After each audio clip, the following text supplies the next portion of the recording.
Baik, itu saja Bu ya. Selamat menikmati sajian ilmu hari ini. Kita doakan juga Bu ya narasumber kita, ustadz-ustadz semuanya yang ada di Pusdai ini, ya baik yang mengajar ataupun tidak ngajar, kita doakan sehat walafiat gitu Bu ya. Dan jamaah juga selalu kami doakan yang serupa. Itu saja Bu ya. Assalamualaikum warahmatullahi wabarakatuh. Baik ibu-ibu, bapak, kita mulai. Bismillahirrahmanirrahim. Alhamdulillahirabbil alamin wa afdhalus salatu wassalamu taslim ala sayidina Muhammad wa ala alihi wa ashabihi wa man ihtada bihadihi wa sanna bisunnatihi ila yaumil qiyamah. Allahumma la ilma lana illa ma 'allamtana innaka antal alimul hakim. Allahumma ja'alna mimma yastami'una al-qawla fayattabi'una ahsana. Assalamualaikum warahmatullahi wabarakatuh. Sebelum kita mulai, mari kita berdoa kepada Allah Subhanahu wa taala. Mudah-mudahan Allah Subhanahu wa taala menganugerahkan kepada kita husnul khatimah, hati yang lapang, pikiran yang tenang, badan yang sehat, jiwa dan raga. Al-Fatihah. A'udzubillahi minasyaitonirrajim. Bismillahirrahmanirrahim.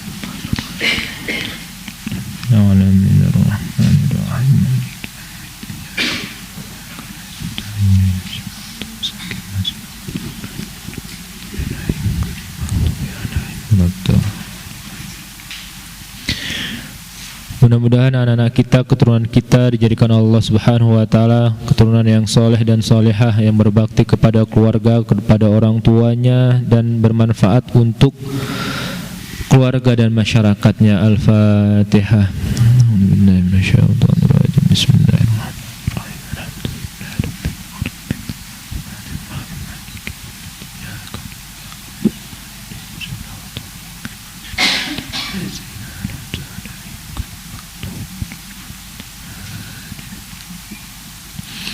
Untuk guru-guru kita dan para ulama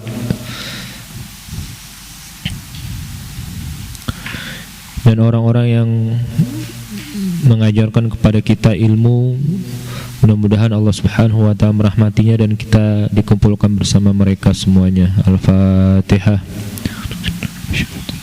Bismillahirrahmanirrahim.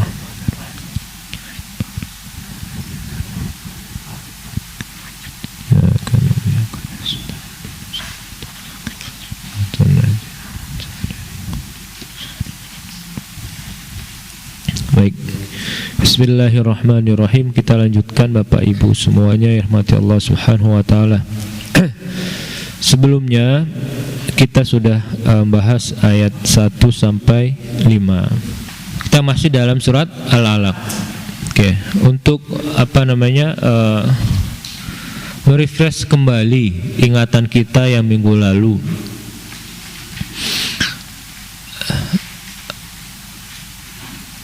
Apakah Nabi Muhammad SAW ketika menerima wahyu itu dalam keadaan sadar, tidur, atau setengah sadar? Bu? Dalam keadaan sadar. Ya. Apa buktinya?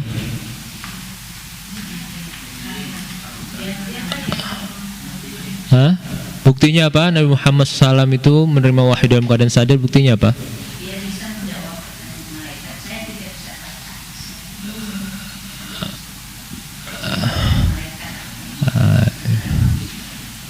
Itu kan saya tidak bisa baca. Nah, itu ya. Adalah gimana? Ketakutan, ya betul. Saya tidak bisa baca, ada rasa takut. Apalagi Ibu, panas dingin, ya. Buktinya ada Nabi Muhammad SAW itu membaca surat Al-Alaq dari ayat 1 sampai ayat 5 kepada Siti Khadijah. Itu, ya. Itu buktinya. Kalau Nabi Muhammad itu tidak dalam keadaan sadar, beliau tidak bisa membacakan kembali kepada Siti Khadijah. Yang terjadi adalah ketika sampai di rumah, beliau menceritakan kepada Siti Khadijah apa yang terjadi di Gua Hiro. Malaikat datang kepadanya menyampaikan Iqra, lalu dibimbing oleh malaikat Jibril, Iqra bismi rabbikal ladzi khalaq, khalaqal insana min 'alaq, Iqra wa rabbukal akram, alladzi 'allama bil qalam, 'allamal insana ma lam. Inilah yang dibacakan oleh Nabi Muhammad SAW kepada Khadijah. Itu. Setelah Khadijah mendengar yang disampaikan kepada Nabi Muhammad, Khadijah ngajak tuh Nabi Muhammad kepada Waraqah gitu. Akhirnya Khadijah bilang kepada Waraqah, coba dengar apa yang akan diucapkan oleh suamiku. Nabi Muhammad mengulangi lagi tuh ayat 1 sampai 5. Barulah Waraqah bilang, ini adalah tanda malaikat datang kepada Nabi Muhammad SAW sebagaimana malaikat itu datang kepada Nabi Isa, Nabi Musa, dan nabi-nabi yang lainnya. Itu. Nah, jadi Nabi Muhammad itu menerima wahyu dalam keadaan sadar, gitu. Itu, ya. Supaya apa? Supaya kita punya keyakinan bahwasannya Al-Quran itu memang diterima dalam keadaan sadar, bukan dalam tidak sadar. Sehingga itulah yang menguatkan hati kita bahwasannya Al-Quran itu benar-benar wahyu dan firman Allah Subhanahu wa Ta'ala. Gitu. Kan kadang-kadang kita ditanya sama anak-anak yang sekarang ini, pertanyaannya kadang-kadang juga di luar kemampuan kita untuk menjawabnya. Gitu. Benar Al-Quran itu dari wahyu Allah Subhanahu wa Ta'ala, atau katanya Al-Quran itu adalah firman Allah. Buktinya apa? Buktinya apa? Jawabnya kira-kira gimana tuh? Kalau ada kita yang nanya kayak gitu. Ya buktinya Nabi Muhammad, iya Nabi Muhammad ada yang menyampaikan gitu. Kalau kita jawab kayak gitu, ya. Nabi Muhammad gimana nerimanya, Bu? Pak?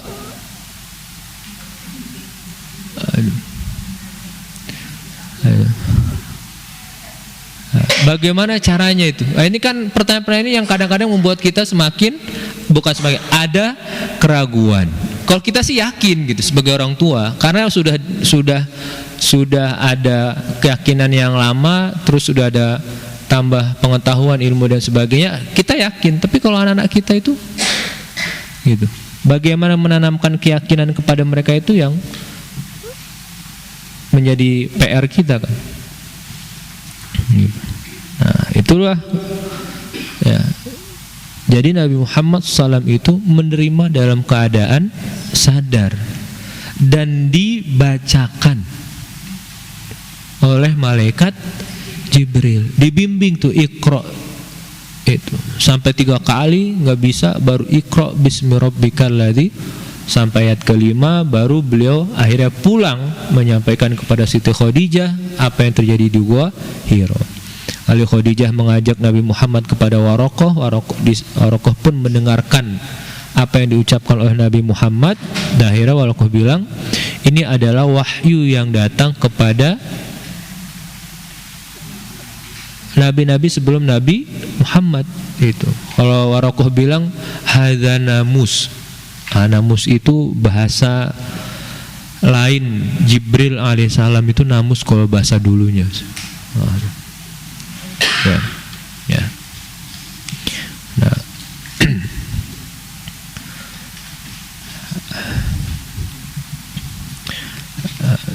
itu apa namanya terkait dengan Iqra.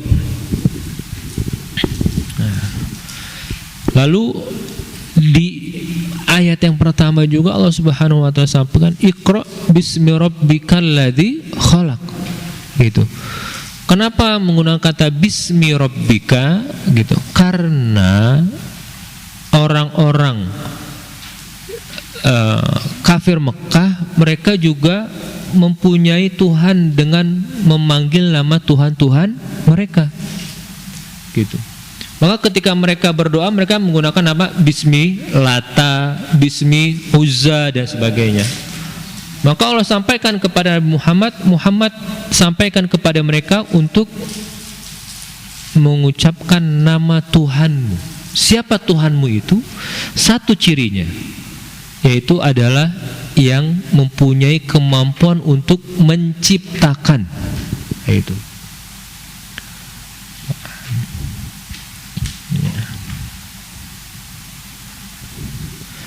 Nah, ini isyarat bahwasannya agama yang dulu dibawa oleh para nabi lalu bersambung kepada Nabi Muhammad SAW adalah agama yang mengajak umat manusia hanya beriman kepada Tuhan yang satu, yaitu Tuhan semesta alam. Itu. Dari Nabi Adam atau dari Nabi Nuh, Ibrahim sampai Isa sampai Muhammad SAW, maka hanya satu dakwahnya, yaitu dakwah tauhid untuk mengesahkan Allah Subhanahu wa taala. Itulah kenapa disebut dengan Bismi Rabbik, dengan menyebut nama Tuhanmu yang menciptakan.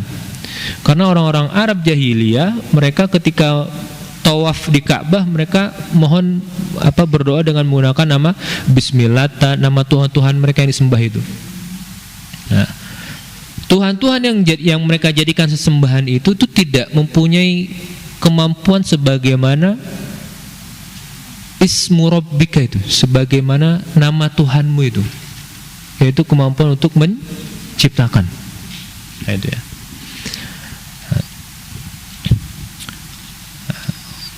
Ayat selanjutnya, Bismi Rabbikal ladzi khalaqal insana min 'alaq. Itu. Ini gambaran tentang bagaimana manusia itu lemah, nggak punya kemampuan apa-apa, Pak. Ya.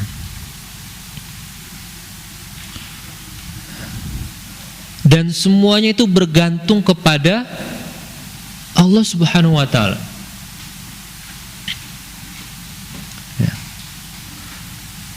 Kemarin kita alak itu apa, Bu? Pak? Alak itu adalah proses di mana ini ada orang kesehatan apa enggak, Bu? Saya takut salah. Ya. Alak itu kan setelah terjadinya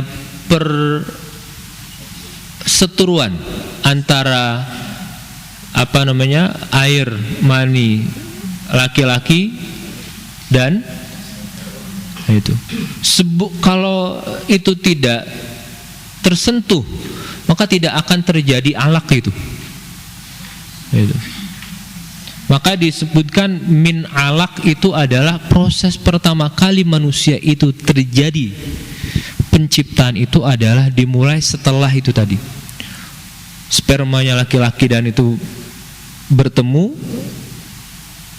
baru dia menjadi segumpal darah. Nah, disitulah proses terjadinya penciptaan manusia.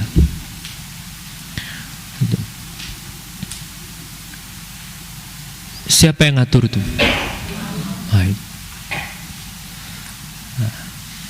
Siapa yang merencanakannya? Siapa yang mendesainnya? Itu. Siapa yang ngejar-ngejar sperma laki-laki atau perempuan?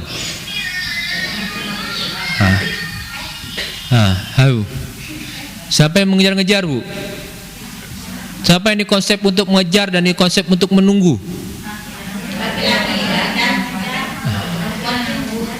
Dalam proses pengejaran itu berapa ratus bahkan jutaan yang mati, dan hanya yang sampai itu berapa? Satu. Gitu. Nah, itu. Makanya kita ini adalah pemenang.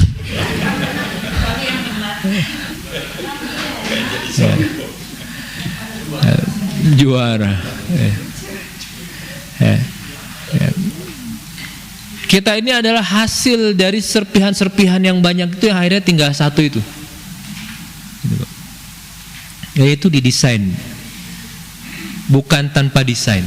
Direncanakan, bukan tanpa rencana. Gitu.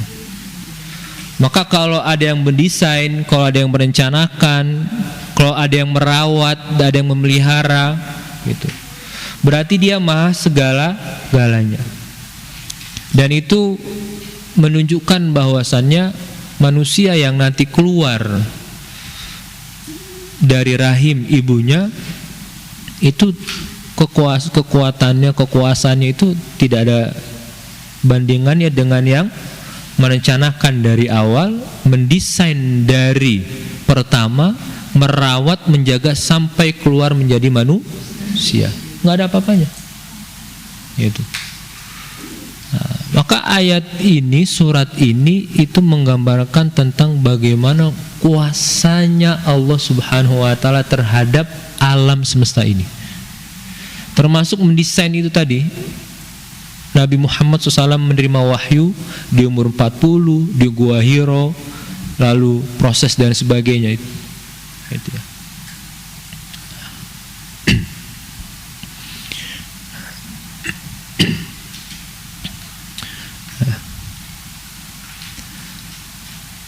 Lalu Allah sebutkan khalaqal insan. Nah, itu. Allah disebutkan di sini adalah manusia, bukan yang lainnya. Ya. Pertama, kenapa disebutkan manusia? Ini sindiran kepada orang-orang kafir. Bahwasannya bagaimana mungkin manusia itu mendustakan Tuhannya, menduakan Tuhannya, kalau dia itu diciptakan dan tidak menciptakan dirinya sendiri. Kalau dia menciptakan dirinya sendiri, manusia menduakan Tuhan, itu wajar karena dia menciptakan dirinya sendiri. Tapi kalau dia diciptakan dan dia dirawat, dijaga, lalu di kemudian hari dia menduakan Tuhannya, nah itu ya, mendustakan Tuhannya atau kufur kepada Tuhannya, ini kan kurang lebih kayak orang yang nggak tahu terima kasih dan nggak tahu diri. Nah, itu. Nah, biasanya orang yang nggak tahu terima kasih, orang yang nggak tahu diri itu apa namanya? Bisa dibilang orang-orang yang didominasi oleh kebodohan. Nah, itu. Ya. Padahal sudah banyak sekali tanda-tanda yang menyebutkan Allah itu Maha Esa, Allah Maha Kuasa dan sebagainya. Nah, itu. Nah. Dan disebutkan juga kenapa menggunakan kata khalaqal insan, antara lain karena manusia itu disiapkan oleh Allah Subhanahu wa taala untuk dia belajar menulis dan membaca. Gitu. Maka di surat sebelumnya At-Tin itu laqad khalaqnal insana fi ahsani taqwim. Itu. Maka di antara bentuk ciptaan yang sempurna itu adalah kemampuan manusia untuk bisa belajar dan belajar nulis dan belajar itu nggak ada di ciptaan yang lain, Bu. Itu hanya manusia aja tuh. Itu. Binatang itu hanya tahu apa namanya instruksi saja. Itu. Kalau disuruh duduk dia duduk, diri dia diri. Tapi dia tidak diberi kemampuan untuk membaca dan menulis sebagaimana manusia. Ini bentuk apa namanya penghormatan kepada manusia yang Allah siapkan nanti manusia itu untuk bisa belajar dan menulis, belajar membaca dan menulis. Maka disebut khalaqal insana min alaq. Itu ya. Iqra wa rabbukal akram alladzi 'allama bil qalam 'allamal insana ma lam ya'lam. 'allama bil qalam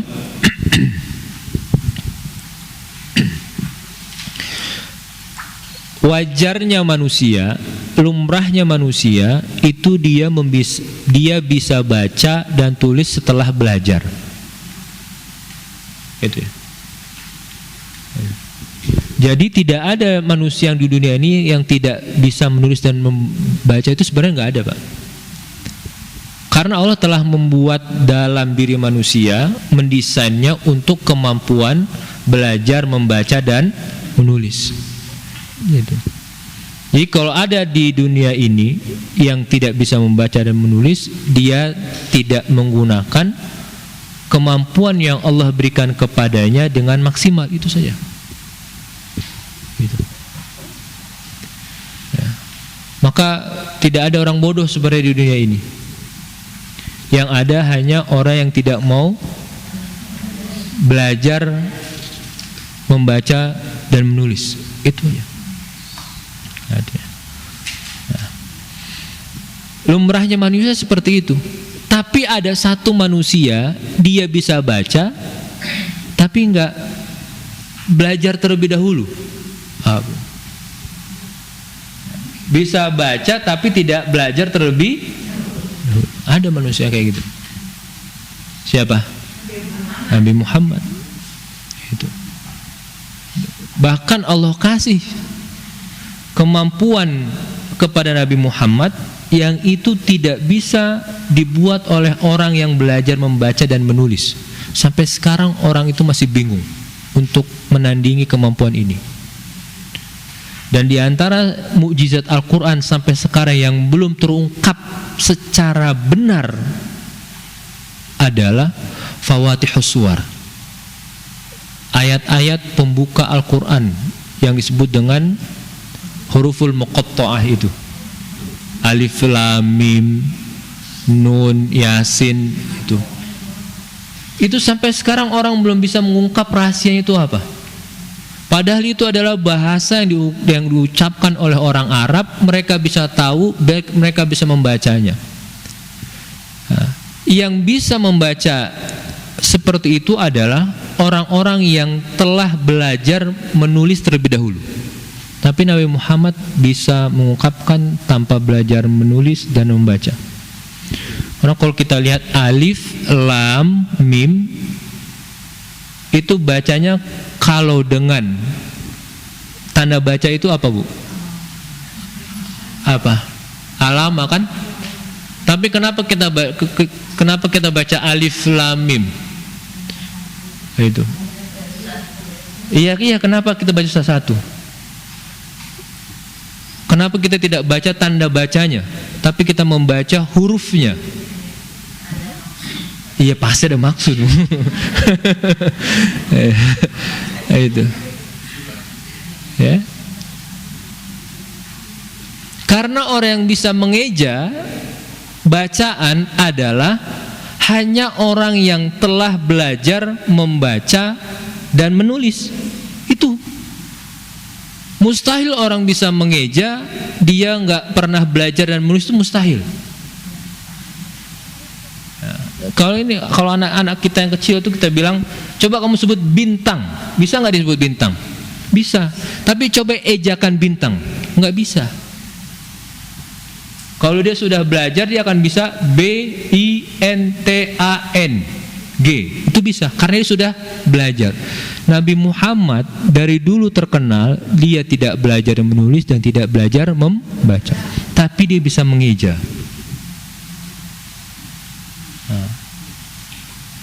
Alif Lam Mim itu adalah kita mengeja bacaan hurufnya, bukan kita membaca tanda bacanya. Itu semua tuh huruful muqatta'ah Fawatihus Suwar itu adalah diantara satu mukjizat Al-Quran yang saat ini belum bisa dipecahkan oleh manusia. Itu. Jadi kalau konon katanya kemampuan bahasa manusia itu sekarang menurun drastis dibandingkan orang-orang dulu, maka sangat jauh tuh manusia tuh sekarang kemampuannya untuk bisa mengungkap rahasia dari huruful muqatta'ah. Orang Arab dulu yang kemampuan bahasanya itu sangat bagus, mereka terheran-heran ketika Nabi Muhammad SAW membaca Alif Lam Mim. Gitu.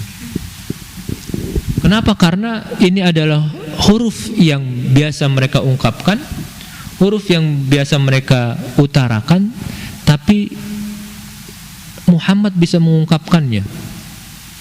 Gitu. Dan dia terkenal tidak pernah belajar menulis dan membaca. Maka itulah firman Allah Subhanahu wa taala, Alladzi 'allama bil qalam, 'allamal insana ma lam. Kalau manusia prosesnya pada dasarnya ketika mereka ingin tahu, mereka harus belajar dulu. Tuh. Tapi ada manusia yang dia tanpa belajar dia bisa baca dan dia bisa mengeja, yaitu Nabi kita Muhammad SAW. Bahkan ilmunya itu ya melebihi dari kemampuan manusia yang ada.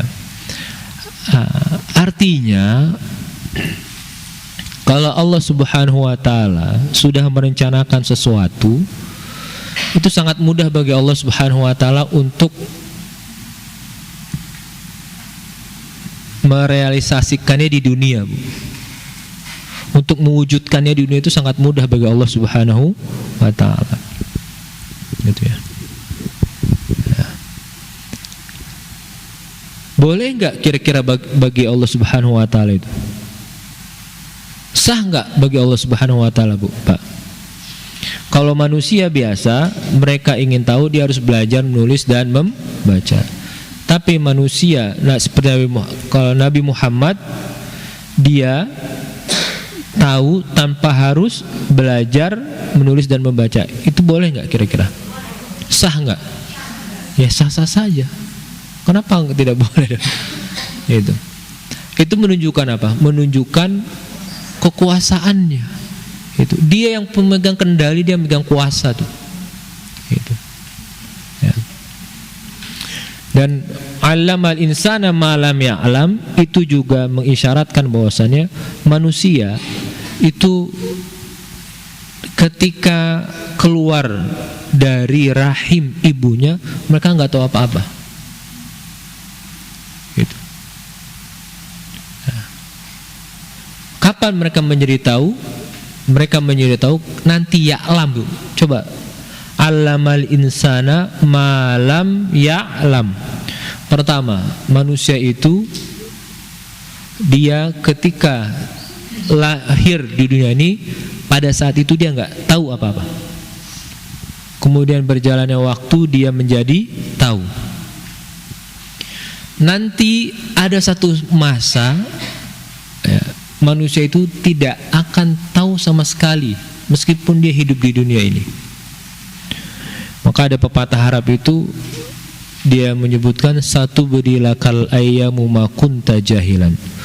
Ada satu hari, satu masa manusia itu akan berada di posisi yang disebut dengan jahil, orang bodoh, nggak tahu. Kenapa? Wa ya'tika bil akhbari ma lam tuzawidi. Karena dia nggak tahu. Karena dia tidak mempunyai hal-hal yang pada saat itu posisinya berada dalam kebodohan. Allamal insana ma lam ya'lam. Manusia itu tidak tahu saat dilahirkan, kemudian dia menjadi tahu.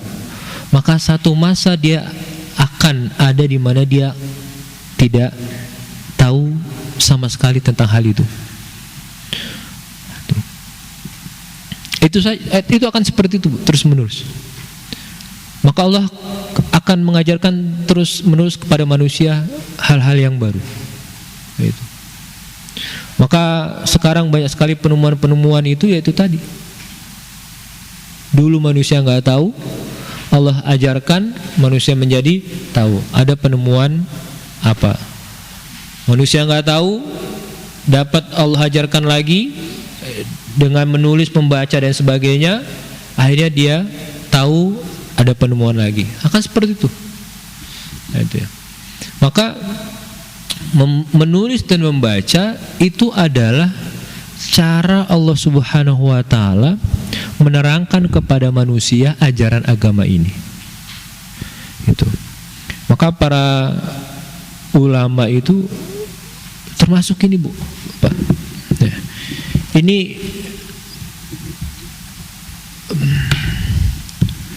yang kita baca ini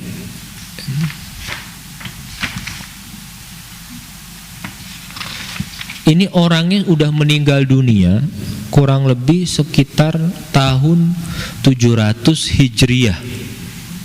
Ini orang udah meninggal dunia, Bu.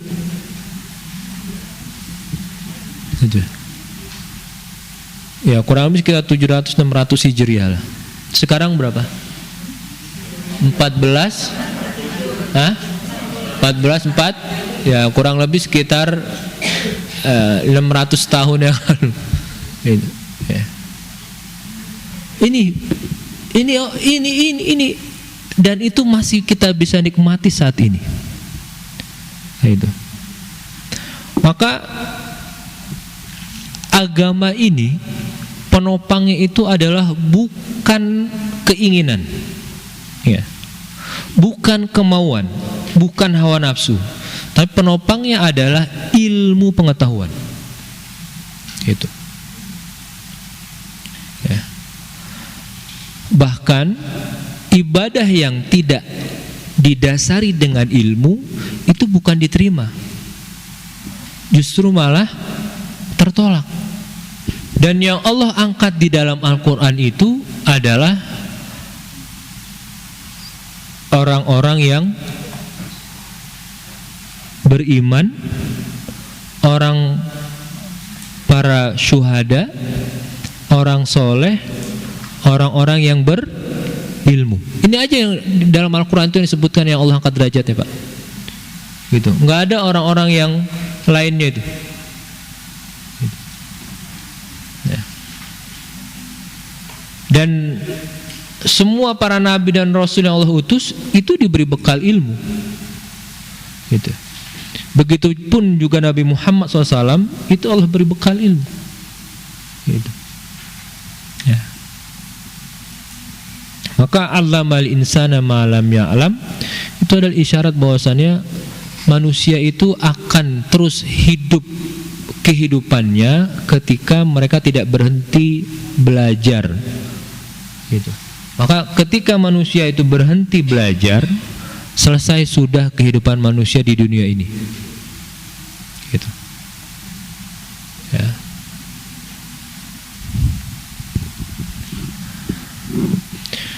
Maka ini adalah gambaran nikmat Allah Subhanahu wa taala kepada manusia. Itu. Selanjutnya di ayat yang ke-6, kalla innal insana la yatgha ar-ra'ahus taghna inna ila rabbikar ruj'a. Ya. Baik.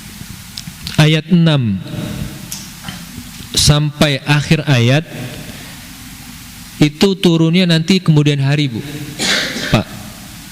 Enggak di saat itu juga. Gitu ya. Jadi yang turun kepada Nabi Muhammad SAW itu adalah ayat 1 sampai 5 saja. Gitu. Ayat 6 ini itu turunnya nyusul. Kenapa? Karena setelah Nabi Muhammad SAW itu menerima wahyu pertama kali, itu ada fase di mana beliau tidak dikunjungi oleh malaikat Jibril.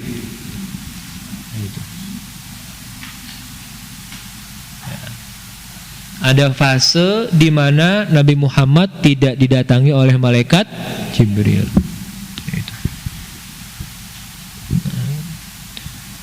Baru nanti malaikat Jibril datang lagi kepada Nabi Muhammad membawakan surat Nun wal qalami wama yasturun. Nah itu. Ini. Baru nanti Al-Muddatsir, baru Ad-Duha. Ada riwayat yang menyebutkan Nabi Muhammad setelah itu dalam fatrah itu Khadijah bilang kepada Nabi Muhammad, engkau ditinggalkan oleh Tuhanmu. Maka turun mawadda'aka rabbuka wa ma qala. Jadi ada fatrah, Bu, Pak. Ya, ada fase di mana Nabi Muhammad itu tidak didatangi malaikat Jibril untuk menerima wahyu. Sebenarnya ini isyarat juga bagi kita bahwasannya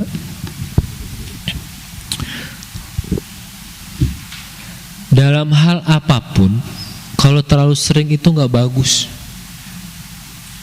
Hal apapun, keseringan jalan-jalan bagus nggak, Bu?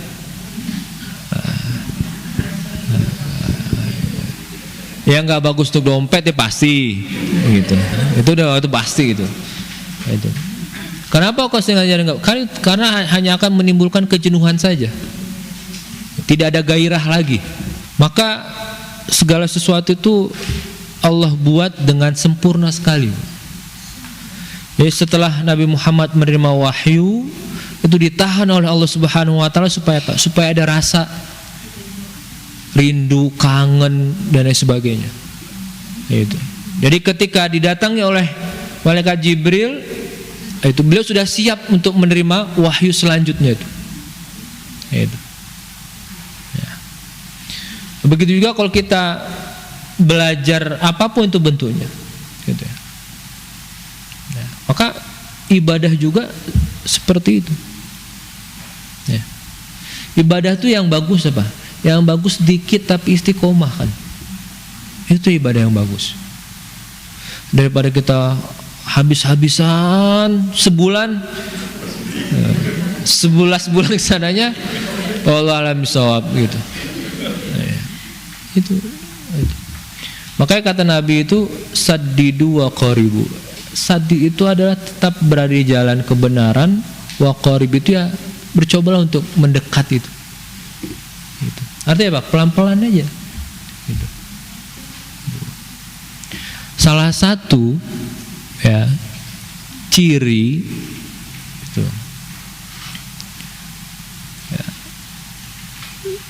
manusia itu ya, makhluk yang ajula, yang tergesa-gesa itu adalah ingin cepat bisa itu ya. Ya kasarnya ini kan kita seminggu sekali nih, Bu ya. Itu lalu ada pikiran, ini kapan nih saya paham nih loh.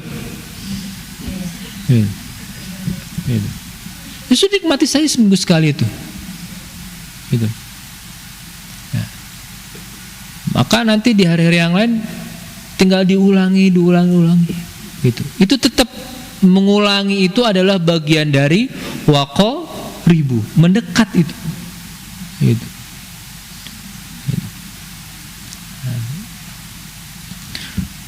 Ini udah 2 tahun kita baru sampai al-alaq, kapan sampai anasnya gitu. Wallahu alam sampai anasnya kapan. Gitu. Bisa jadi ibu bapak duluan yang pulang, saya mana belakangan. Ya kan? Ya kan? Ya kan kalau ngelihat dari umur kan kayaknya yang paling sunatullahnya kan mendekati kan nih seperti itu. Sunatullahnya kan seperti itu.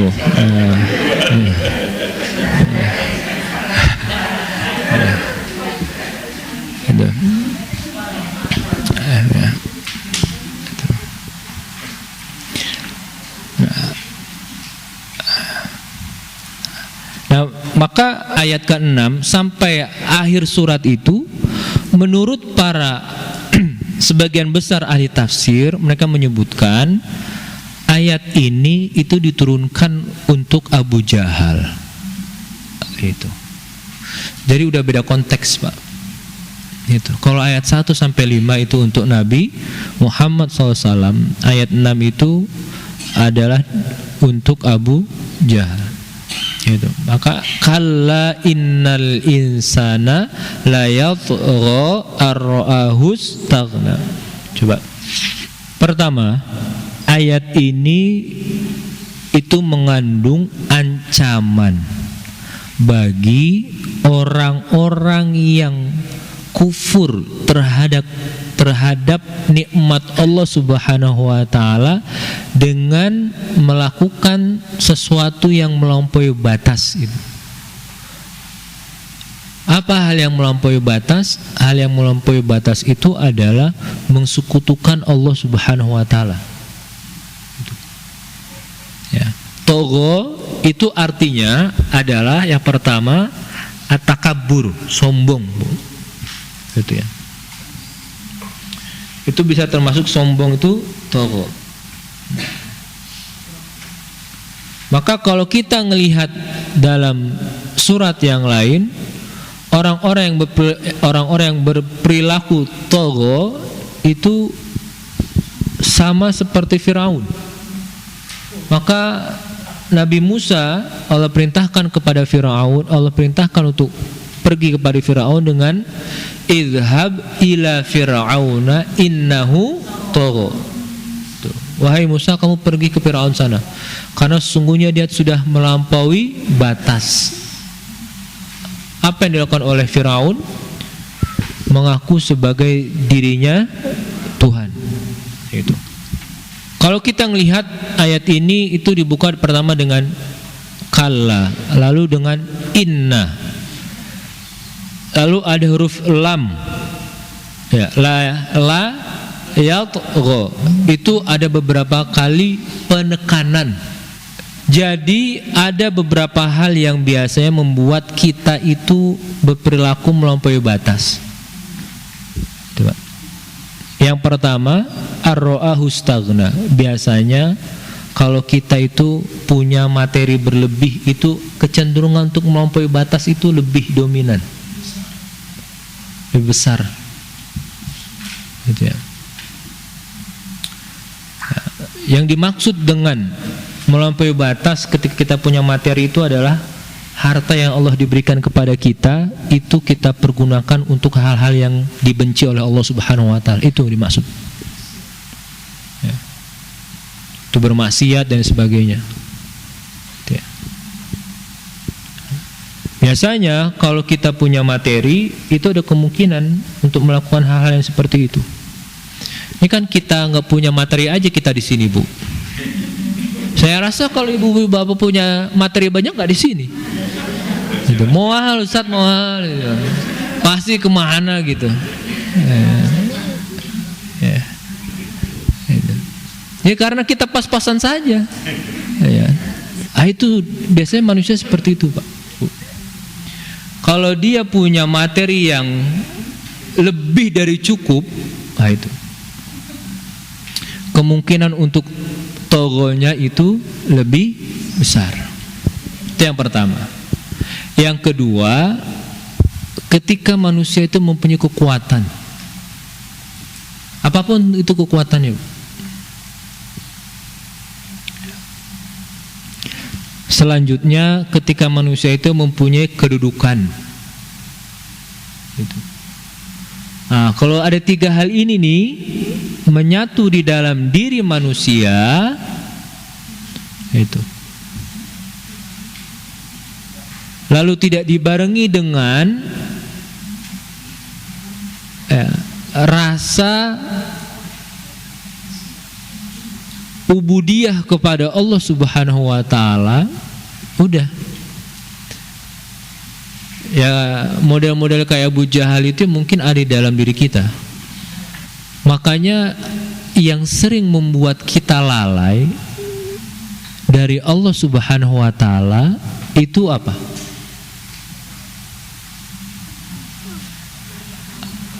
Materi, kedudukan, dan kekuasaan itu. Nah, itu. Ya. Ini yang seringkali membuat kita lalai. Itu. Tapi ini tidak untuk dijadikan sebagai generalisir, Pak. Karena ada juga orang-orang yang Allah berikan kekuasaan, kekayaan, kedudukan, justru menjadi orang yang takut kepada Allah Subhanahu wa taala. Siapa? Nabi Sulaiman. Nabi Sulaiman hartanya nggak kehitung. Sampai doanya, ya Allah berikanlah kepadaku semua materi yang ada di dunia ini dan jangan engkau berikan selainku. Nah itu doa Nabi Sulaiman tuh. Artinya nggak ada orang dunia ini yang kekayaannya itu sekaya Nabi, nggak ada. Gitu. Siapa yang punya tentara jin itu di dunia? Hanya Nabi Sulaiman, nggak ada yang lain. Amerika sekarang punya itu sama, nggak ada apa-apanya dengan jin ifrit. Iya bu, jin ifrit bisa mindahin singgasana sebelum Nabi Sulaiman berdiri dari duduknya. Gitu. Tetapi Nabi Sulaiman dia bilang, ana jalisun alal masakin, gitu. Aku meskipun kaya seperti ini, kedudukan mewah seperti, tapi saya nggak malu untuk duduk bersama orang-orang yang miskin itu. Wa ana min, dan aku juga bagian dari orang-orang yang miskin juga sebenarnya. Hanya saja Allah memberikan karuniaku lebih daripada mereka. Itu. Nanti kita bilang itu kan Nabi Ustaz.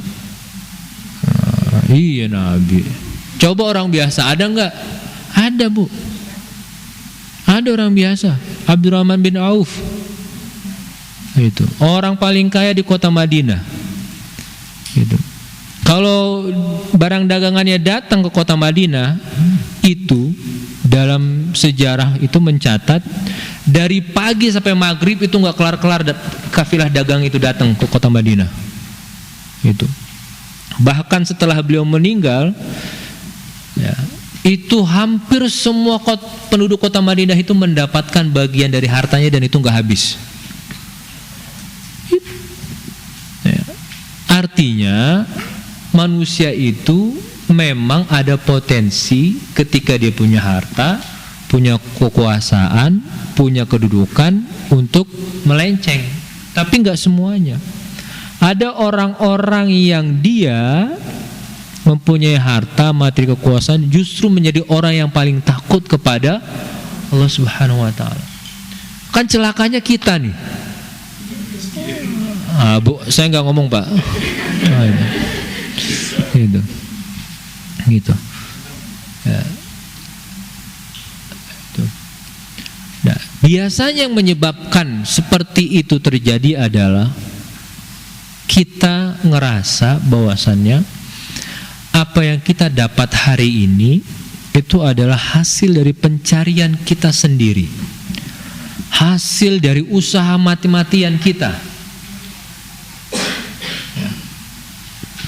Padahal banyak orang yang berusaha mati-matian mencari, ya, sampai habis tenaganya dan sebagainya, dia nggak sempat nikmati itu hasilnya tuh. Banyak. Ya. Itu kan gambaran sebenarnya, Pak. Bu. Gitu. Bahwasannya apa yang kita usahakan, apa yang kita kerjakan itu belum tentu kita nikmati. Dan itulah sebenarnya semua yang kita dapatkan hari ini, apapun itu bentuknya, ya, kalau kita mau mengembalikan kepada hakikatnya, ini saya ngomong hakikat bu ya, ya.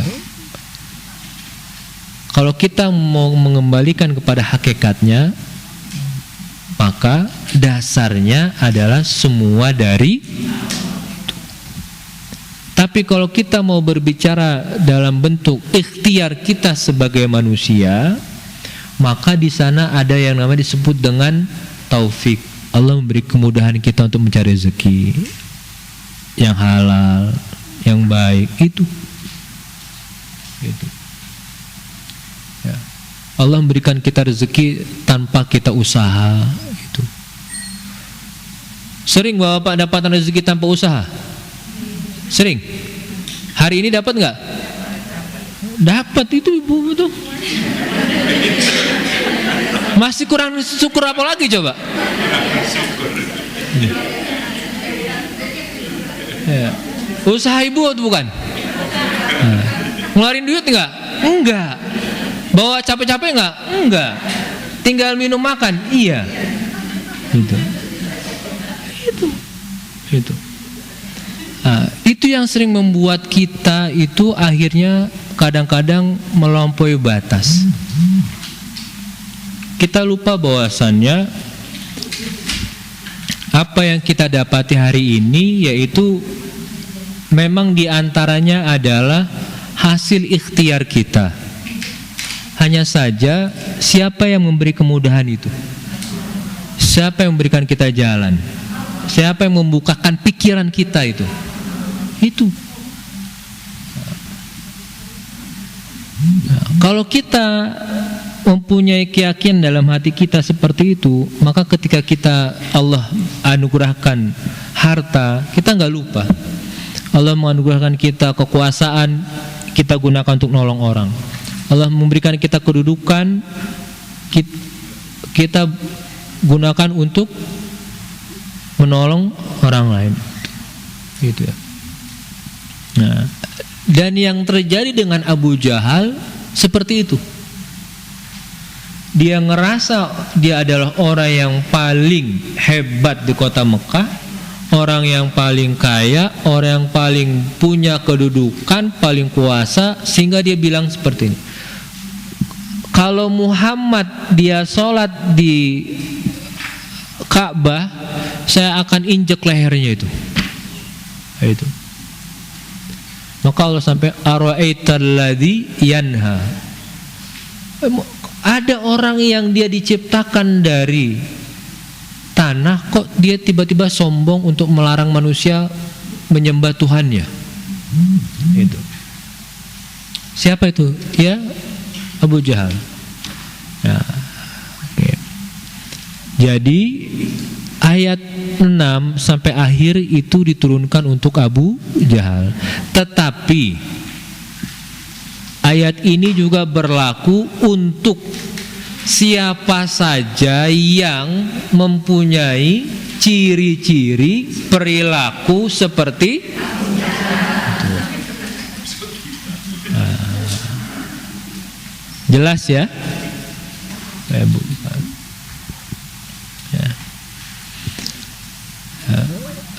Ara'aital ladzi yanha 'abdan idza shalla. Itu.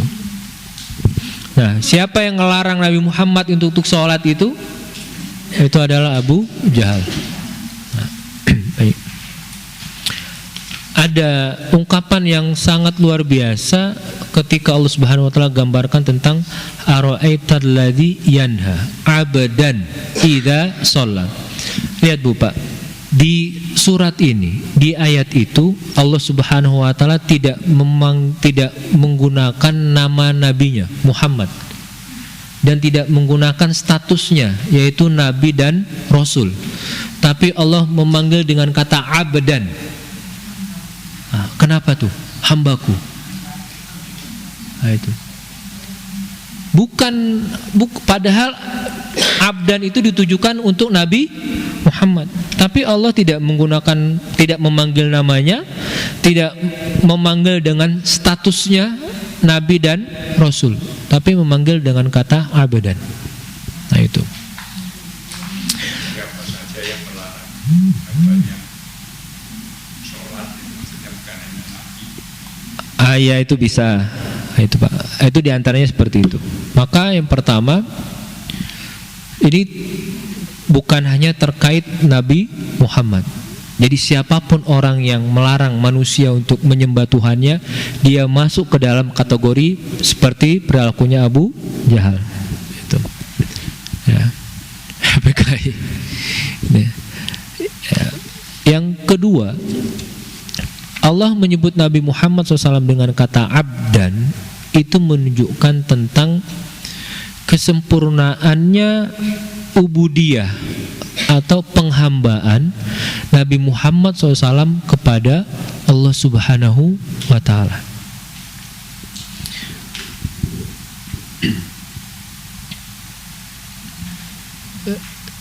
Kalau kita lihat Al-Quran, Allah itu selalu menyebut kata abdan itu dengan hal-hal yang istimewa.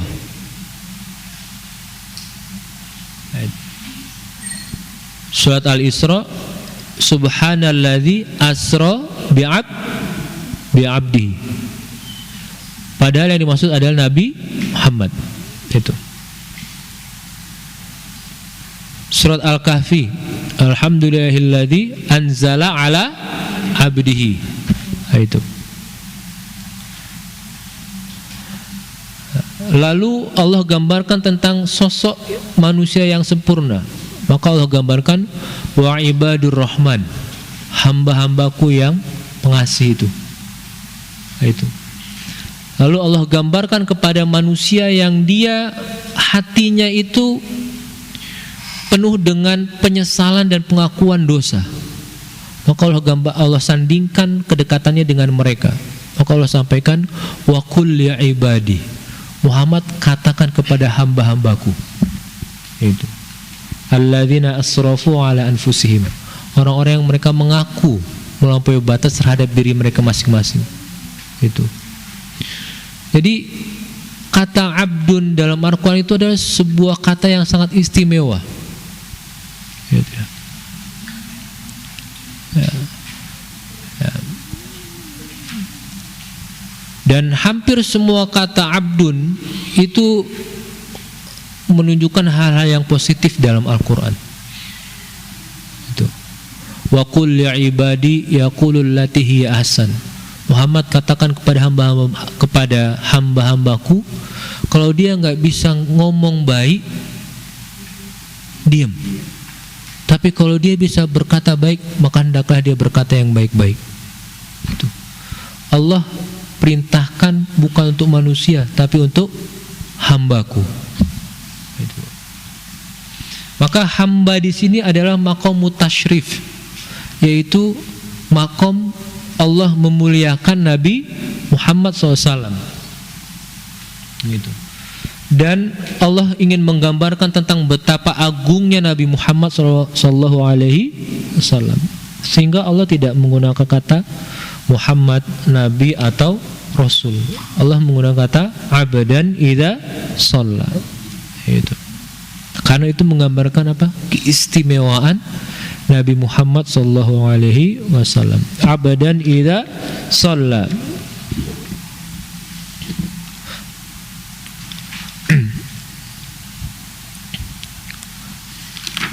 Ara'aita in kana 'alal huda au amara bit taqwa. Itu. Nah, dua hal yang membuat orang-orang kafir Quraisy itu khususnya ketika di Mekah itu yang membuat mereka sangat benci terhadap Nabi Muhammad. Yang pertama adalah salat yang dilakukan oleh Nabi Muhammad SAW. Yang kedua adalah mengajak manusia kepada kebaikan. Dua hal ini yang paling dibenci. Dan dua hal ini juga yang paling dibenci oleh setan. Nah, itu. Maka pertama kali yang dilakukan oleh setan itu adalah menjauhkan manusia dari salat. Kalau manusia sudah mudah meninggalkan sholat, mudah untuk ditipu daya oleh setan. Gitu. Ya. Itulah kenapa Allah sebutkan inna sholata tanha 'anil fahsya wal. Ya. Yang kedua yaitu au amara bit taqwa, mengajak kepada kebaikan. Gitu, Bu. Akhirnya berarti kita mesti hati-hati nih, Bu, Pak. Mesti suka memeriksa diri kita masing-masing nih. Kalau ada kebaikan di sekitar kita, lalu kita nyinyir. Apa nyinyir itu apa, Bro? Sinis. Sinis. Itu. Lalu kita sinis, berarti jangan-jangan itu.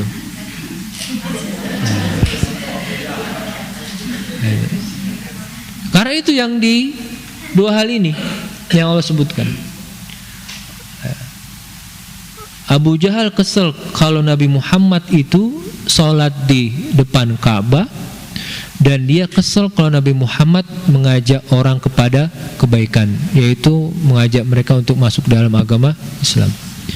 Kalau mereka sudah Islam, maka adalah mengajak orang untuk melakukan kebaikan. Itu. Pak. Jadi kalau ada orang yang suka ngelarang-larang orang sholat, itu aneh sebenarnya. Nah, itu ya. Ya. Padahal orang Islam.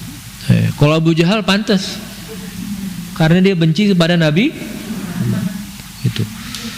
Ya. Orang paling benci sama Nabi Muhammad sampai mati itu Abu Jahal. Yang kedua, jangan sampai kita sinis terhadap kebaikan, gitu Pak. Kalau kita tidak bisa melakukan kebaikan, lalu kita melihat ada kebaikan, maka sudah diam saja Pak. Doakan orang yang melakukan kebaikan itu, Allah berikan kebahagiaan, kebaikan dunia akhirat. Udah itu saja. Itu. Ini kadang-kadang kan kita usil, entah tangan kita, mulut kita, dan lain sebagainya. Itu. Kita melihat orang sedang memberikan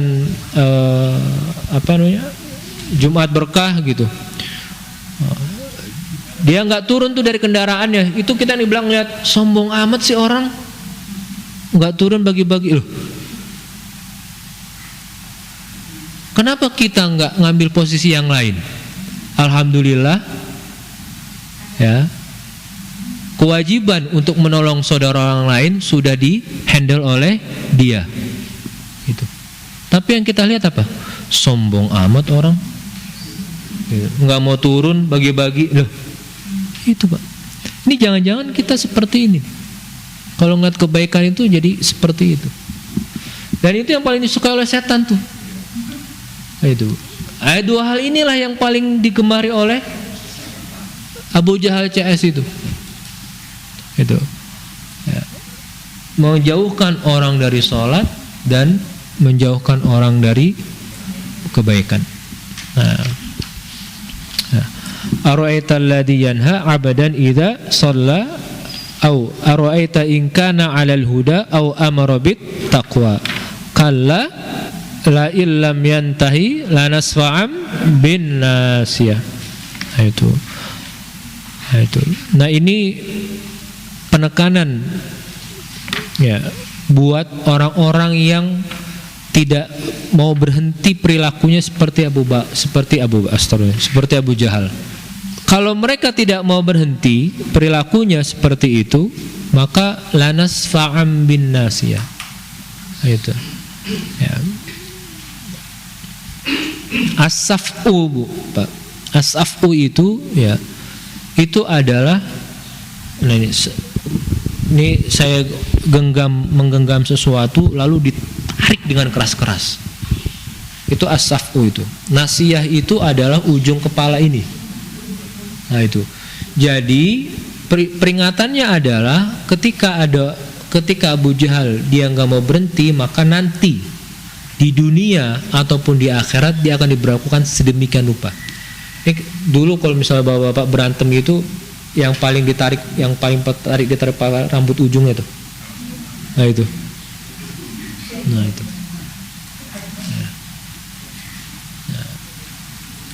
Nah, ini ada dua kemungkinan. Kemungkinan yang pertama, Allah akan memperlakukan Abu Jahal seperti itu di dunia, dan itu terjadi, yaitu ketika perang Badar. Ya, Abu Jahal dibunuh oleh Ibnu Mas'ud. Ya. Dan itu ketika dia meninggal dunia, ditarik itu mayatnya itu dengan memegang ujung kepala. Dan itu seperti firman Allah Subhanahu wa taala, lanas fa'am bin. Yang kedua, kalau itu nanti di akhirat, maka dia akan Makna yang kedua lanaswam itu adalah dihinakan, ditampar dan dipukul dengan sedemikian rupa. Itu. Jadi gambarannya adalah orang-orang yang melakukan seperti ini itu sudah Allah perlihatkan tuh. Di dunia dia akan mendapatkan seperti ini, lalu nanti di akhirat dia juga mendapatkan hal yang penuh dengan kehinaan. Nasiyatin kadhibatin khatiyah falyad'una dia sanad'uz zabaniyah. Itu. Nah, apa yang menyebabkan Abu Jahal mendapatkan ganjaran seperti itu disebabkan karena perilaku Abu Jahal sendiri. Gitu. Dia melakukan kesalahan itu. Apa yang dilakukan kesalahan Abu Jahal itu tadi, dia mengancam Nabi Muhammad SAW dengan itu tadi. Kalau seandainya saja Muhammad sholat depan Ka'bah, maka nanti akan saya injak lehernya itu. Satu saat Nabi Muhammad sholat depan Ka'bah, lalu ada orang lain yang lapor kepada Abu Jahal. Abu Jahal, Muhammad lagi sholat depan Ka'bah. Lalu tiba-tiba Abu Jahal mendekat Nabi Muhammad. Dan ketika itu juga malaikat itu Allah perlihatkan kepada Abu Jahal sosok malaikat yang sangat bengis sekali. Gitu. Maka akhirnya Abu Jahal nggak berani mendekati Nabi Muhammad. Lalu Abu Jahal ditanya, kok nggak jadi? Katanya mau nginjek leher Muhammad tuh, kok nggak jadi kata. Ya. Lalu kata Abu Jahal, bagaimana saya mau mendekat? Ya. Waktu saya ingin mendekati saja, itu di hadapan saya sudah ada sosok yang sangat bengis sekali, yaitu membuat saya takut. Gitu. Ya. Iya. Maka Ibnu Abbas itu pernah bertanya kepada Rasulullah SAW, Rasulullah, waktu Abu Jahal ingin menginjak lehermu dan dia nggak jadi, apa yang diperlihatkan oleh Allah Subhanahu Wa Taala kepada dia? Maka Nabi Muhammad SAW sampaikan, Allah perlihatkan kepadanya sosok malaikat yang sangat bengis. Lalu Nabi Muhammad SAW berkata, kalau saja dia tetap berani dekat mendekatiku, maka pada saat itu juga malaikat itu akan membunuh Abu Jahal dengan membuat tubuhnya itu menjadi beberapa potong. Itu.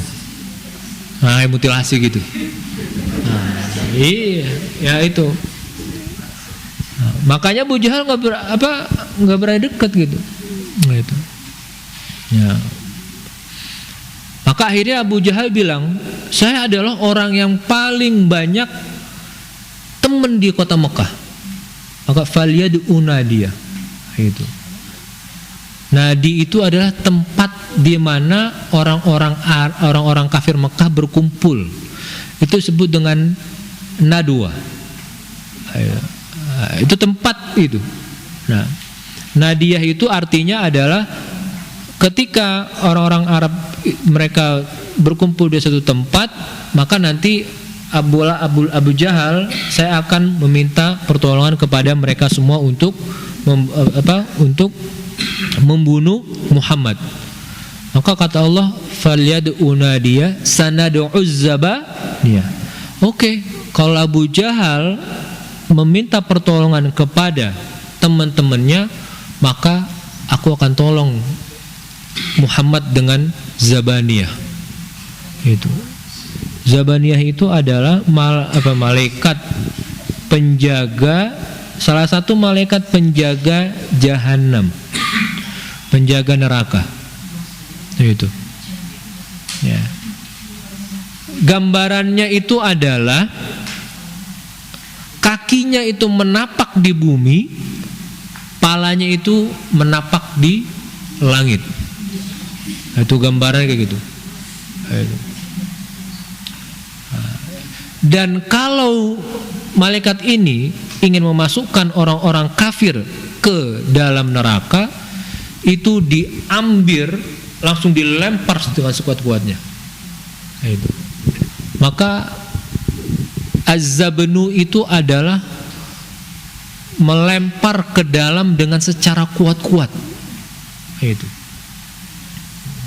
Dan ini akan dialami oleh orang-orang kafir nanti.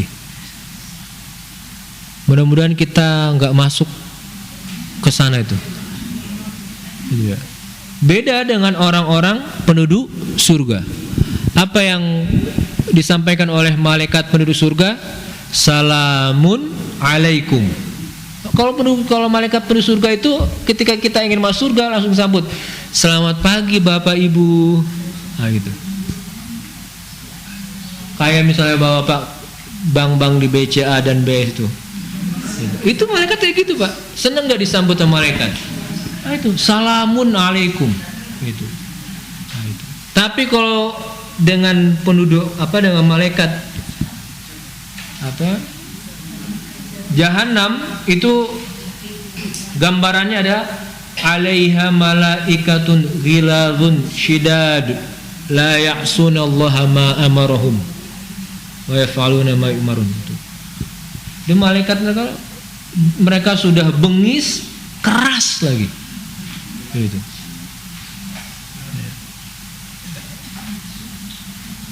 Dan ketika Allah perintahkan kepada mereka, masukkan hambaku ke dalam neraka, udah perilakunya seperti itu. Sadadu uzzabaniyah. Jadi ini adalah gambaran pertolongan Allah Subhanahu wa taala kepada Nabi Muhammad. Maka ketika Abu Jahal bilang, saya akan panggil teman-teman saya untuk membunuh Muhammad, maka Allah sampaikan kepada Nabi Muhammad, nggak usah takut. Saya akan memberikan pertolongan kepadamu dengan memanggil satu malaikat saja. Tapi malaikat penghuni neraka. Itu. Ya. Malaikat penjaga neraka. Baik. Sanadu uzzabaniyah. Maka akhirnya surat ini Allah sampaikan, kalla la tuti'hu, maka kamu nggak usah takut. Ya. La tuti'hu itu adalah perintah dari Allah Subhanahu wa taala kepada Nabi Muhammad supaya jangan khawatir, supaya jangan takut dengan apa yang dilakukan oleh Abu Jahal kepada Nabi Muhammad. Tetapi yang perlu kamu lakukan adalah wasjud waqtarib. Tetap kamu sujud, yaitu salat. Nah, itu ya. Maka aqrabu ma yakunu bihil abdu inda rabbihi fahuwa sajid. Posisi paling dekat Allah Subhanahu wa taala itu kepada hambanya kapan? Ketika mereka dalam keadaan sujud. Fa'aksiru ad-du'a fi sujud. Maka banyak-banyaklah membaca doa dalam sujud. Kenapa? Karena sujud itu adalah posisi di mana kita benar-benar merendahkan diri kita. Gitu, Pak. Kalau ruku itu bentuk penghormatan. Karena kita masih baru setengah badan. Tapi kalau kita sujud itu sudah bentuk penghambaan. Karena semuanya kita letakkan ke dalam di atas tanah tuh, di atas boleh karpet, sejadah dan sebagainya.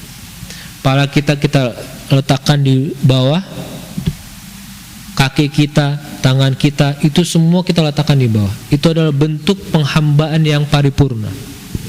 Maka doa di antara doa yang mustajab itu adalah doa ketika sedang sujud, apalagi kalau di dalam sholat. Maka ibu-ibu bapak, kalau sedang dalam sholat, apapun itu sholatnya, baik sholat nafilah, sholat sunnah atau wajib, ya, akhir rakaat itu jangan buru-buru kalau bisa. Gitu. Ya, kadang-kadang kita udah rakaat terakhir nih, Justru rakaat terakhir itulah adalah waktu dan momen yang paling tepat kita untuk memohon. Dan yang paling dekat itu adalah kapan? Ketika kita sedang dalam keadaan sujud.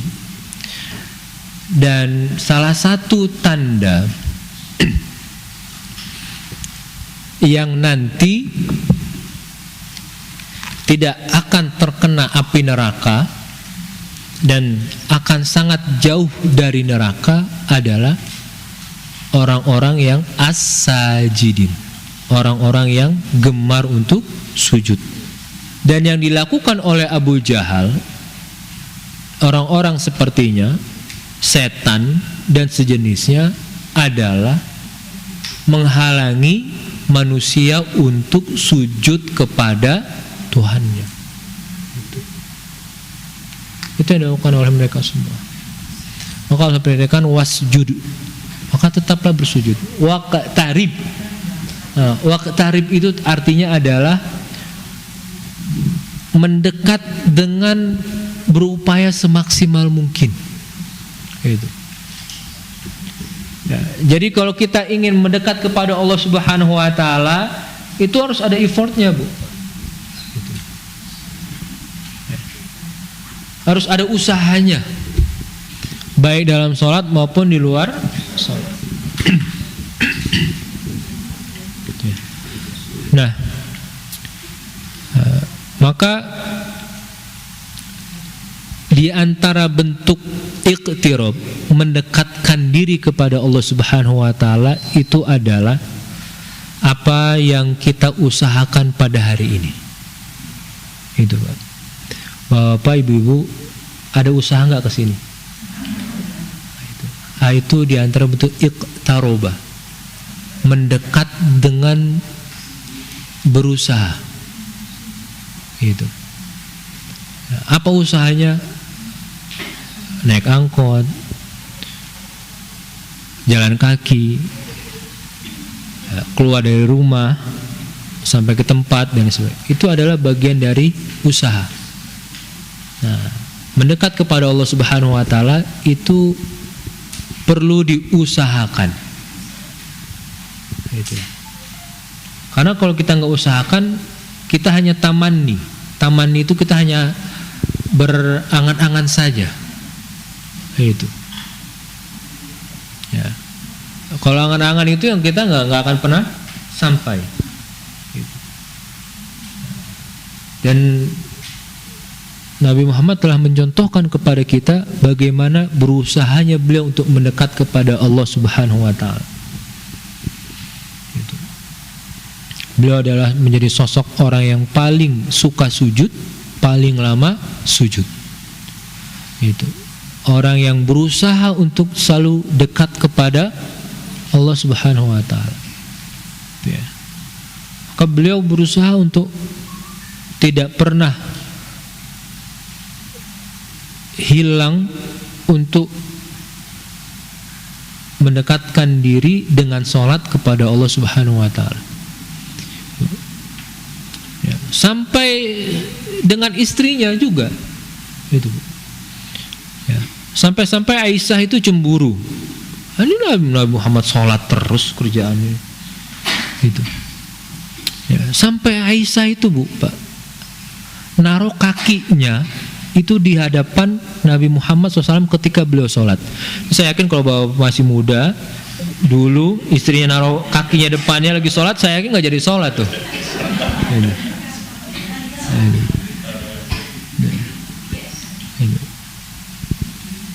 Itu Nabi Muhammad kayak gitu. Akhirnya setelah beliau selesai sholat, beliau bilang kepada Aisyah, gitu, beri aku waktu sebentar dengan Tuhanku. Gitu. Ya Siti Aisyah karena manusia biasa yang ngeluh. Rasulullah, bukannya engkau sudah diampuni dosa-dosamu? Ngapain juga sih sebegitunya amat gitu loh. Gitu. Yang Rasulullah hanya bilang, ya saya lakukan ini supaya saya termasuk hambanya yang selalu bersyukur kepada Allah Subhanahu wa taala. Gitu. Jadi di antara bentuk syukur kita itu adalah dengan melakukan kebaikan yang Allah ridhoi itu. Itu Bapak. Ya. Nah, dan di antara bentuk syukur kita juga adalah kita dipertemukan dengan sholat zuhur. Alhamdulillahirabbil alamin.